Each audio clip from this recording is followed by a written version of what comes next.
Hello everyone, this is Hero of Martin. We are now back at part 37 with Clash of Kings 3.0. We're now going to clear war on the next faction. I've been deciding which one I'm going to attack, and I think the most logical one at the moment is to try control the Crown lands for now. And maybe go after the next one, maybe go after the Stormlands, although the Stormlands are being taken over by the Dornish, so we might go after them at some point. But for now we're going after the Stormlands and we're going to declare war. Do you know what? That is what I'm going to do, but what I first want to do is I want to go back. I want to finally do the tournament at Ninestar. Actually, that's been such a long time, and I think we have now finally gotten the power and experience to be able to do that. So let's now travel towards Ninestar and do the quest, shall we? And I hope.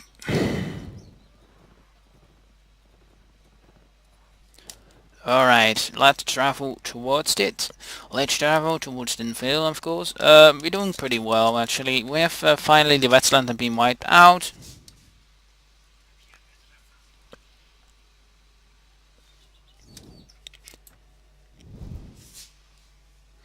Sorry, I have a little bit of interruption there.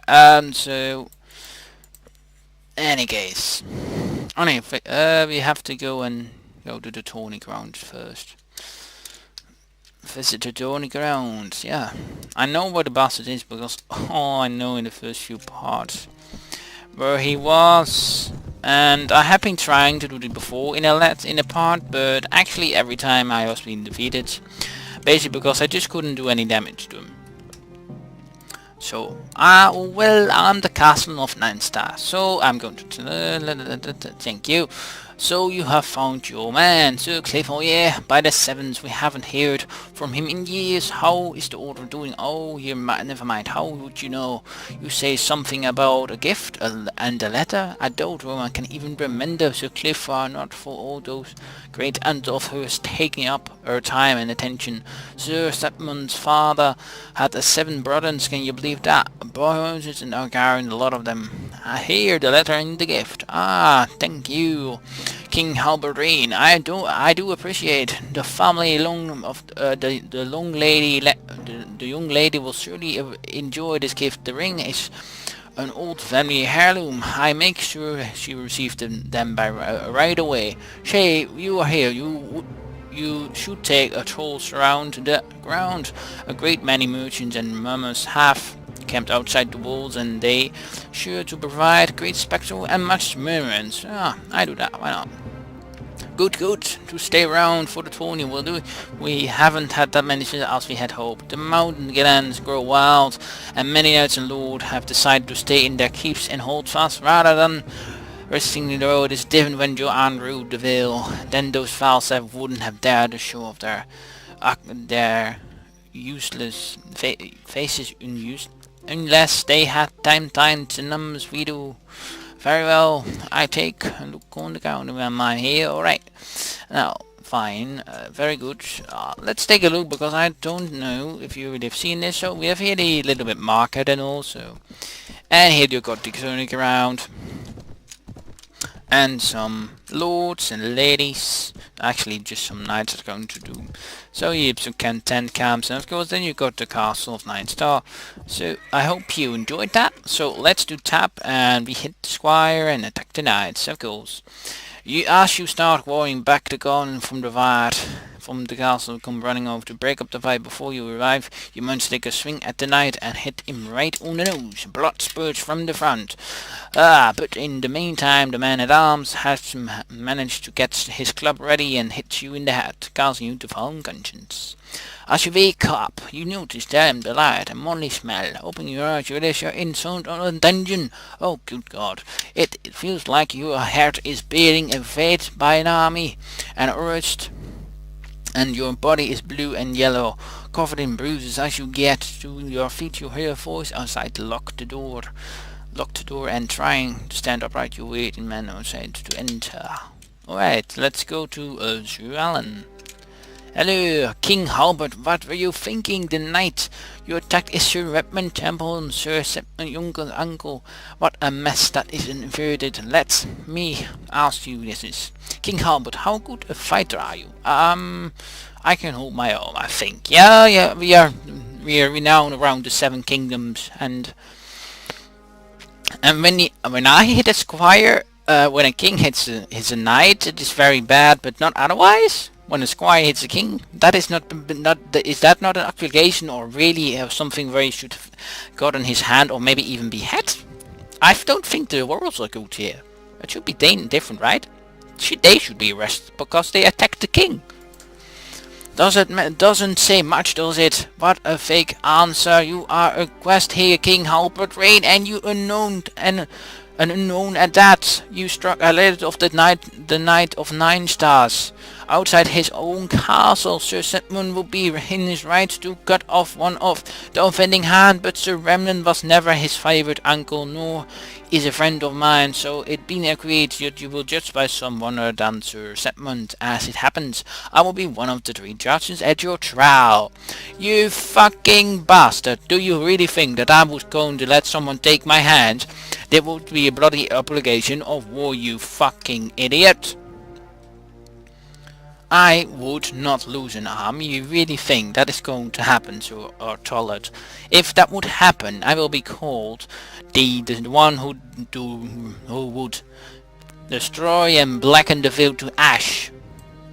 So, that is just a threat, nothing more. But, alright, why? Sir Redmond never have been the fast friends. To tell you the truth, I despise man. Whoever the other just are his brother. I am the castle of Nicer and a knight of House Tollett. My word carries weight in these parts, and I will urge you, the judge, to be merciful. However, you struck the youngest brother of the two, so there is you wake up tomorrow. Wipe out the hand. There is another option though. Tell me. You stand accused of assaulting the relative of Ninestar, a knight of the Night of Ninestar. The judge will be unlikely to look upon your case and with rivalry eyes, but if you demand a trial by combat, you might be able to prevail. So I ask you again, King Halbert, how good a warrior are you? I see. What a good answer. As the morning, Sir Alan leaves the cell, you fall into a dreamless sleep. You are woken by a call of roasters, and soon enough that comes to invent you.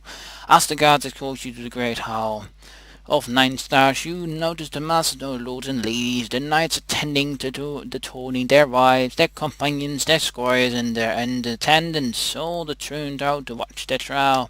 You can hear whispers, thick and quiet conversations, but no way of knowing whether they direct you or Sir Raymond, who has already arrived, wearing a double of the yellow and black and sporting a red or swollen nose.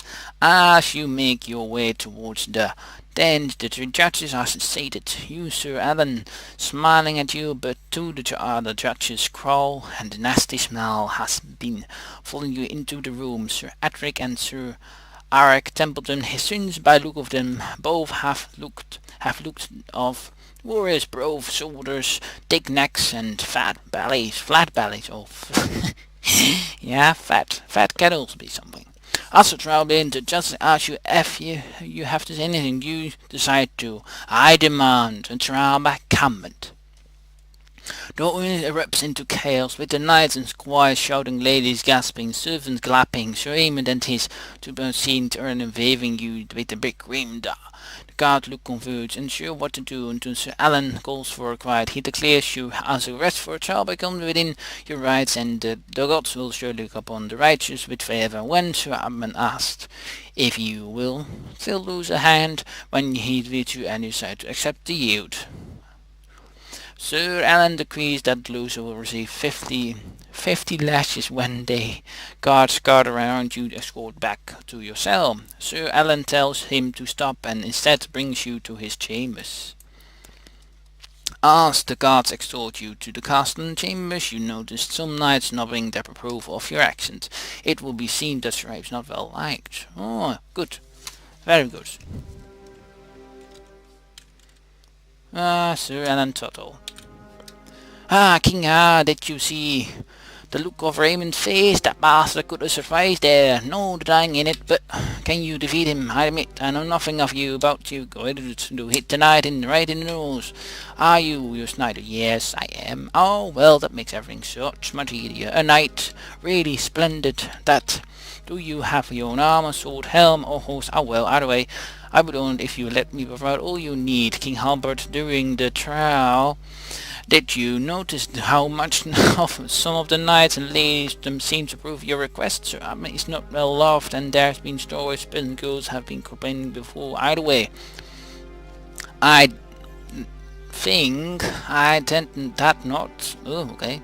I think that not only the small folk, but a great part of noble will be at your side during the fight. Why not ask? Well, a knight is sworn to protect the weak. You remember those vows? I suppose so. Do you have the rules of trial become the King Halbert that either accused or killed, or when the accuser takes back his accusation, or when the accuser is himself guilty? You need to do either kill or force him to you and withdraw in his occasion. Very well. I don't imagine there's such more to say. The trial is tomorrow. I guess you get some sleep. Sir Edmund was never a great warrior, but he's not unskilled either. I see. You are so good with your words. I see. Okay, as you lie down to sleep, you ponder how to defeat Sir Raymond. Soon, however, sleep overwhelms you, and suddenly dawn has arrived. Once again, the roses wakes you, and Sir Alan arrives with the servants carrying a plate of which 2 sausages, 3 duck eggs, and a piece of new bread, fresh from the ovens, and last bit of blood pudding. When you finish, the servants present you with an armor provided by Sir Alan. I'd rather have my own armor, and helps you to it, but he explains that Sir Alan asked for the trial to be fought on horseback, both of you starting with the lance and fighting on foot should either of you be struck from the saddle. Too soon the servants tell you that the time has come, and you both descend to the stairs of the keep and begin walking towards the tourney grounds. As you reach the tourney grounds, small crowds surround you. Grizzles, old farmers, shake your hands, and young peasant girls kiss your cheek. Young men pat your back, and spins pushed through the crowd to bless you. You climb over the fence, separate the grounds, and surround the fields, and mount your stallion. One upside of the field. At the end of the field, Sir Raymond mounts his own horse, holding a lance. In the sand surrounding the tourney grounds, knights and old ladies, farmers, and merchants are gathered. A septum is summoned to deplore the Father above, to give his strength to the righteous and just. The man about to fight is justly, and Harley blows a trumpet, a signal fight, and you decide to grip on your weapon. Do I have a lance then? Alright. Fine with that, but oh, I don't. Oh no. Oh really? Oh, you. Do I not have my own weapons? Ah, that is not good. That is not. Oh my. How is this fair? I'd rather have my own weapons. I'm pretty... Here you can't. Hoppa! Oh, what? What? Was that it? Ladies and gentlemen, the knight who fell with one whip. Sir Edmund falls to the ground, stand up in cheers, and small folk surround the tourney ground, shout your name, but leaking through his armor, and gives a final sign, and the breaths his final breath. Exhausted yourself, you mount, and the servant helps you to get your armor and back into the comfortable clothes. We gained 2 agility and 32 round. That's pretty nice. Suddenly, Edmund pulls you aside. You're taking hold of your arm and dragging you towards the woods. Still groggy from the fight, you can't make a sense of what is shouting, but He's shouting, but then he points towards the castle gates there. Sir Aberrant and Sir Eric are mounting the horses and grabbing souls awfully intent to revenge their little brother. Sir Alan leads you towards the road leading towards the Snakewood and tells you to make haste before brother can catch you up to you. As a vinyl endurator with a broad smile in his face, he hands you a small bag of filled with clinking coins. I bet a good amount of you defeating Sir Edmund and figured it was only just you should have your share, he says. Oh, thank you. Setting out, you make a speed towards the safety of the Snakewood, but there are mounted and on fine horses, and they know the woods much better than you do.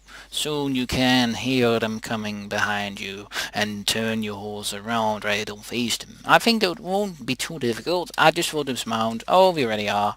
Ready. Alright. Give me the slash. Come on, no. Oh, just use your bloody spear. Whoa, that was a damage. That horse is almost dead. Again, not dead. How? Not dead again. And that was it. We killed both of them. Good. Good, Sir Titus and Harper. Oh, Sir Titus. Oh, really? That is good. Oh, really? We almost. That is still a lot of experience that we have to go and get. But I really want to level up because otherwise I can't get the good horse. That's a bit sad, isn't it? But I think that was a nice one, a short episode. Next time we're going to declare war on Dragonstone, and I hope you enjoyed this part. Thank you for watching. This was Hero of Marathon.